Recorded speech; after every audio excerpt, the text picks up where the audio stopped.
ये सबक जो है तो बड़ा अच्छा, लेकिन इस ड्रामे में ये बहनों को प्रोटेक्ट कर रहा है। बहनें खुद को भी तो प्रोटेक्ट कर सकती हैं। हाँ बिल्कुल कर सकती हैं, लेकिन वो करती ही नहीं है। बहनें खुद को एक तो ये कि बहनें खुद को प्रोटेक्ट बिल्कुल कर सकती हैं, लेकिन इवन अगर बहनें खुद को प्रोटेक्ट कर सकती हैं, कहीं ये लिखा कि भाई प्रोटेक्ट ना करे। Good answer.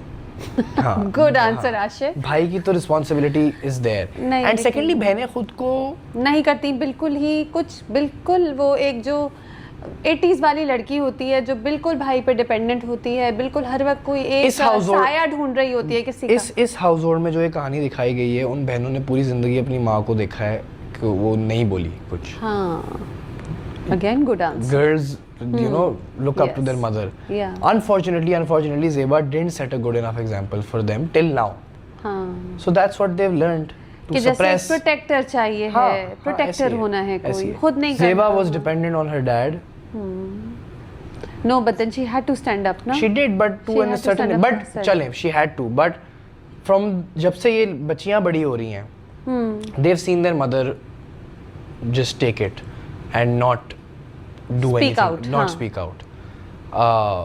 So yeah, I mean that's what they're following, and I think now where the play is right now, they've started speaking out.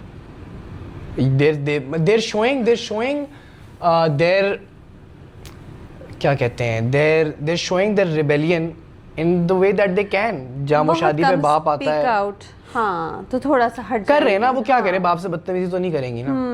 That's not what how they've been brought up by their mom. तो that's their rebellion कि उससे नहीं सही से बात कर रही है। और एक पर्टिकुलर माइंडसेट का घर है, एक पर्टिकुलर इकोनॉमिक क्लास और माइंडसेट का घर है, शायद वो उस तरह नहीं ट्यून्ड के बेटे नहीं बोलते, आप अब बेटे नहीं बोलते पूरी जिंदगी बाप के खिलाफ कुछ, एक डर की वजह से। बहुत से घरों में ये तो चलो सुबह है जो कह रहा है, बट daughters या even sons, that's how they've been brought up, and you know that's how when you've been conditioned a certain ways, when you've been growing up in a certain household, तो 15-20 साल की चीजें जो आपने सीखी हैं उसको 1 मिनट में भुला देना बड़ा मुश्किल है। It's easier said than done.